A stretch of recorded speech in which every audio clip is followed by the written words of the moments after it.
وجري رمضان بسرعة ووصلنا لاخر 10 ايام في رمضان، والنهاردة كده 22 رمضان. كل سنة وانتم طيبين، ربنا يجعل لينا نصيب في كل 10 ايام منه، لان احنا عارفين ان اوله رحمة، ربنا يرحمنا، واوسطه مغفرة وربنا يغفر لنا، واخره عتقا من النار. اللهم اعتق رقابنا جميعا من نار جهنم يا رب العالمين. ازيكم يا امارات، عاملين ايه؟ وحشتوني قد الدنيا دي كلها. النهارده جايين بيوم جديد وروتين جديد. ما تنسنيش يا قمر باللايك، ولو انت اول مره تشوفيني نوريني بالاشتراك وتفعلي زر الجرس على الكل عشان يوصلك كل جديد انزله. وقبل ما نشوف الطلبات اللي جبناها ونعرف اسعارها ايه، تعالوا نصلي بينا على حبيبنا محمد. اللهم صل وسلم وبارك عليك يا حبيبي يا رسول الله، عليه افضل الصلاه والسلام. اكسروا من الصلاه على حبيبنا المصطفى. تعالوا بقى كده نشوف اسعار الطلبات اللي جبناها ايه ونعرف احنا جبنا ايه. انا جبت معايا هنا علبه كريستال الكبيره الكيلو ونص اللي انتوا شفتوها ديت، كان سعرها 185 جنيه. انما علبه الكريستال الصغيره اللي هي 700 جرام دي كان سعرها 85 جنيه. ففي فرق 100 جنيه ما بين الاتنين، بس دي كيلو ونص دي 700 جرام. جبت بقى قالبين زبده فيرنا اللي انتوا شايفينهم دول. جبت القالب واحد فيهم ب 130 جنيه، يعني الاتنين ب 260 جنيه. وطبعا الزبده دي عشان خاطر البسكوت، برغم ان انا عندي زبده كريستال زي ما انتوا شايفين، بس بصراحه مش انا اللي هعمل البسكوت، انا هبعته لواحده زميلتي تعملهولي، فهي بتحب تعمل بزبده فيرنا، فانا جبتها زي ما هي بتحب عشان الحاجه تطلع جميله زي ما بتعملها لي كل سنه بصراحه. فالمهم ان انا عندي الزبده كريستال طبعا هتبقى موجوده معانا لاستعمالاتنا في المطبخ، مفيش مشكله، فاحنا هنبعت لها زبده فيرن تعمل بيها البسكوت اللي هي هتعمله لنا ان شاء الله. وجبت بقى معايا كمان 2 كيلو دقيق اللي هو حبوبه زي ما انتم شايفين الكيسين دول. انا بصراحه اول مره اجيبه، فحبيت ان انا اجيبش منه كميه كبيره، فجبت منه الاتنين ده، بس مش ده اللي هعمل بيه البسكوت. هي بصراحه جايبه عندها الدقيق اللي هي بتحب تستعمله، وهي جايبه نوع اسمه دوبيلا. وطبعا الدوبيلا معروف طبعا من زمان، هو حلو جدا للكحك والبسكوت والكلام من ده، بس غالي. الكيلو منه اللي هو الكيس ب 48 جنيه. فهي خليتها تجيب الحاجه اللي هي بتحب تشتغل بيها عشان في الاخر النتيجه تبقى كويسه معانا. وانا قلت هجيب اللي هو دقيق حبوبه دوت برضو اجربه، لان انا هعمل كميات بسيطه لنفسي. انا هعمل 2 كيلو كحك وكيلو بسكوت، بس ما حبيتش اجيب ال3 كيلو مره واحده، قلت اجيب ال2 كيلو واشوف الدنيا هتمشي معانا ازاي. والكيس ده كان منه ب 28 جنيه، يعني فرق 20 جنيه ما بينه وما بين دوبيلا في الكيلو الواحد. فطبعا انا جبت منه ال2 كيلو دول ب 28. وعايزه اقول لكم ان انا بعديها بيومين جبت كمان اللي هو كيس تاني، كنت نازله اجيب بعض حاجات برضو اكمل بيها، جبت كيس تاني لقيته ب 26 جنيه. فبيفرق معاكي من مكان لمكان، رغم ان هي نفس المنطقه، بس من سوبر ماركت لسوبر ماركت فرق معايا في الكيلو 2 جنيه. فان شاء الله كده نستخدم بقى دي اللي هو حبوبه ده، وباذن الله يدينا نتيجه كويسه ان شاء الله. زي ما انتوا شفتوا بقى، كنت جايبه معايا الفانيليا اللي هي العاديه، وكنت جايبه الفانيليا اللي بريحه البرتقال عشان هنستعملها معانا في البسكوت، وكنت جايبه معايا البيكنج باودر برضو هنستعمله، ولسه في ريحه الموز هجيبها، ولسه في برضو ملبن هجيبه، لسه في حاجات هجيبها، بس بصراحه ما نزلتش جبتها مره واحده. حبيت ان انا اجيب حاجتي كده براحتي، لان انا بجهزها. عودي نفسك طول ما انت لوحدك جهزي حاجتك حواليكي، بحيث ان انت وانت بتعملي الحاجه تبقى الدنيا سهله وسريعه معاكي ان شاء الله، وتخلصي كده في وقت قصير، وان شاء الله الحاجه تكون نتيجتها كويسه معاكي. طبعا انا متعوده كل سنه ماما ربنا يديها الصحه والعافيه يا رب ويصلح حالها ويشفيها، متعوده ان هي اللي تعمل لنا كل سنه، بس هي السنه دي تعبانه مش قادره. فطبعا قلت لازم اجرب كده مع نفسي كده واتشجع بيكم ان شاء الله. وعايزه اقول لكم ان انا اول سنه السنه دي هعمل الكحك لوحدي. احنا متعودين ان ماما بصراحه ربنا يبارك لها يا رب في صحتها وفي عافيتها وفي عمرها، ان هي اللي بتقعد تخبز واحنا بنبقى حواليها بس كده ننفذ طلباتها واوامرها، والحاجه اللي هي عايزاها بتقول لنا عليها اعملوها بنعملها. بس السنه دي ان شاء الله كده هكون انا مع نفسي من الالف للياء، وادعوا لي كده يا رب النتيجه تبقى كويسه، وان شاء الله كده اعرف اعمله ويكون سهل وبسيط وسريع معانا ان شاء الله. فهنتشجع كده مع بعض كلنا، وباذن الله كده برضو اللي لسه اول مره تعمل الكحك زيي تبدا انها تشجع نفسها، وان شاء الله تجيب في كيلو او في 2 كيلو، وان شاء الله الحاجه تكون سهله وسريعه معاها. زي ما انتم شايفين كده انا عماله اطحن السكر عشان اجهزه معانا، عشان زي ما قلت لكم هجهز كل الطلبات اللي هي محتاجاها للبسكوت، لان انا مش هعمل كميه البسكوت دي لوحدي، انا هعمل كيلو وهعمله بالسمنه مش بالزبده. حابه اجربه بالسمنه لان انا شفت عنده فيديوهات كتير قوي بالسمنه، وعايزه اشوف الفرق ما بينه وما بين ده. فانا حابه اجربه بالسمنه اشوف طعمه هيبقى عامل معانا ازاي، والدنيا هتبقى فرق معانا ازاي، وهنشوف كده الدنيا هتيجي معانا ازاي، وان شاء الله تبقى الحاجه كويسه وزي الفل، ونطبق مع بعض وتبقى الحاجه جميله جدا معانا.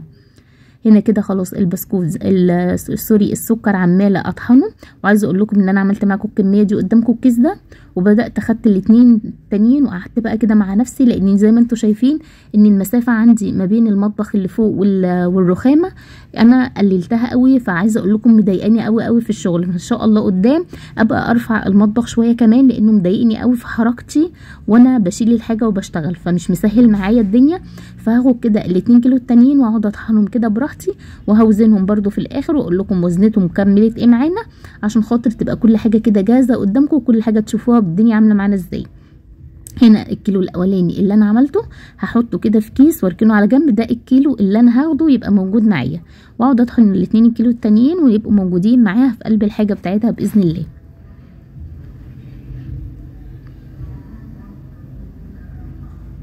بس لميتهم بقى كده كلهم، وان انا هبدا اشيلهم يبقوا موجودين معايا. انا كنت عايزه احط كل كيلو في كيس بحيث ان هي تبقى عارفه المعيار، بس انا قلت هي اكيد برضو هتوزن هناك وهتشوف دنيتها برضو ماشيه ازاي، وهتبقى عارفه هي بتعملها ايه. هي اصلا يعني بتحب المعجنات، في ستات كده نوعيتها بتحب المعجنات، فهي اصلا بتحب المعجنات، فاكيد هي هتبقى فاهمه هي بتعمل ايه. دول كده ال2 كيلو التانيين يعني حطيتهم كده في كيسين وهوزنهم كده معاكم، هيطلعوا 2 كيلو و60 جرام. دول هيبقوا موجودين معايا في الحاجه ان شاء الله اللي هبعتها. الكيلو التاني اللي انا عملته، لان طبعا انا طلعت منه جزء خشن، فتقريبا صفصف معايا على 850 جرام. طبعا انا لو عوزت تاني المطحنه موجوده تاني، وان شاء الله نطحن تاني اللي احنا عايزينه. المهم ان انا ابقى مجهزه حاجتي حواليا، عشان ان شاء الله كده لما ربنا ييسرها باذن الله ونبتدي كده ونسمي ونقول بسم الله ونعمل حاجتنا، تبقى الدنيا سهله وبسيطه وسريعه معانا، ما تحسيش ان انت تعبتي وما تحسيش ان الحاجه مضايقاكي. وزي ما انتم شايفين انا بجهز حاجتي بالراحه عشان ما اجريش ورا نفسي والدنيا تبقى صعبه معايا. تعالوا اقول لكم بقى هنا على القشطه دي. شويه القشطه دول انا كنت شايلهم في الفريزر، وعايزه اقول لكم غلبوني غلبوني غلبوني، وبرده في الاخر ما تحولوش لزبده خالص. انا قلت هم حبه قشطه صغيرين زي ما هم في العلبه المربعه دي، ان انا ابدا اجيب الشوكه والفهم بيها. بس عايزه اقول لكم كانت خطوه رخمه، لان طبعا الزوايا المربعه دي ما كانتش بتلف معايا القشطه كويس، وما كانتش بتلف معايا بالشوكه كويس، كنت لازم كل شويه اقف كده وان انا اشوفها. عايزه اقول لكم رحت مفضياها هنا، وفضلت بالمضرب بتاع البيض، وفضلت بالمعلقه زي ما انتم شايفين كده ان هي تفصل اللبن الخض عن الزبده، ابدا ما كانتش راضيه تفصل نهائي. فانا برضو ان شاء الله كده هاخدها احطها على النار حته صغيره كده، يعني زي ما انتم شايفين احطها على النار معايا، بحيث ان هي تطلع السمنه اللي فيها، عشان خاطر هستعملها واطعم معايا ريحه الحاجه تبقى ريحتها بطعم السمنه البلدي. طبعا انا بقالي كتير ما بشيلش قشطه، وهم دول الكميه اللي موجوده عندي، فانا ان شاء الله هحاول امشي نفسي بيهم كده. وحاولت كتير ان هم يعني يطلعوا لبن الخض، مفيش، فهنحطها كده في حله صغننه ألمونيا على نار هاديه، وهنسيبها بقى معانا، بس هتاخد وقت طويل قوي على النار. هنسيبها بقى معانا ان شاء الله لحد ما تفصل معانا خالص، وتبقى معانا سمنه لوحدها، وتبقى معانا المرتة لوحدها. طبعا انا مش هعملها المره دي، لان انا كنت خلاص بصراحه تعبت، وقلت خلاص انا هفصل الدنيا دي كده خلاص مش قادره، وبدات ان انا اشيلها في الفريزر زي ما هي تاني كده. وان شاء الله لما اجي اطلع احطها على النار باذن الله اصور معاكم الخطوه دي ونشوف نتيجتها هتكون عامله ازاي. تعالوا بقى هنا كده برضو جالنا كحك العيد. قبل ما نبتدي احنا في الكحك بتاعنا، طبعا العلبه دي انا بتجيلي كل سنه مش شغل من عندي، يعني تقريبا في الاخر ال3 سنين الاخر دول كانت بتجيلنا العلبه دي، قبل كده ما كانتش بتجيلنا، فبيجيب لنا من اللي هو فشور. وعايزه اقول لكم طعمها حلو مش وحش ما شاء الله عليها، زي ما انتم شايفين هي دي حجمها وهي دي الكميه اللي هم بيجيبوها لنا كل سنه كده. كويس ان هم بيفتكرونا، يلا كل سنه وهم طيبين، وكل سنه والامه الاسلاميه كلها طيبه وبخير يا رب العالمين.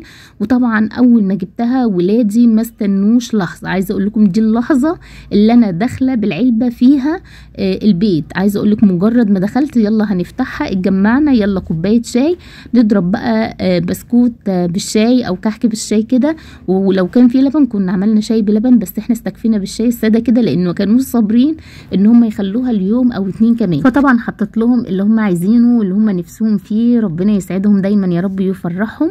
وطبعا انا عايزه اقول لكم ان جوزي كان واقف قبليهم في الطابور بتاعهم، كلهم كانوا واقفين مستنيين الكحك. عايزه اقول لكم بتبقى فرحه جميله جدا، وان الحاجه دي لما بتخش بيتك الكحك وحاجه العيد دي كلها بتحسي بفرحه فرحه وسعاده كده. سبحانك يا رب، ربنا دايما يا رب يملى بيوتنا سعاده يا رب العالمين. حطيت لهم بقى اللي هم عايزينه، حطيت لهم من كل حاجه. وطبعا لو عايز حد يخش يكمل تاني مفيش مشكله، احنا طبعا بنعمل كل حاجه عشانهم وبنجيب كل حاجه عشانهم. ادي ده كده روتيني وكده يومي عدى على كده. ان شاء الله عايزاكي قمر بقى تجهزي كده حاجه الكحك لو انت حابه تعمليها باذن الله، وان شاء الله كده نعمله مع بعض وتكون نتيجته كده باذن الله عظمه على عظمه. وكده اكون ختمت يومي معاكم واكون خلصت روتيني معاكم. ان شاء الله اشوفكم في روتين جديد، والسلام عليكم ورحمه الله وبركاته.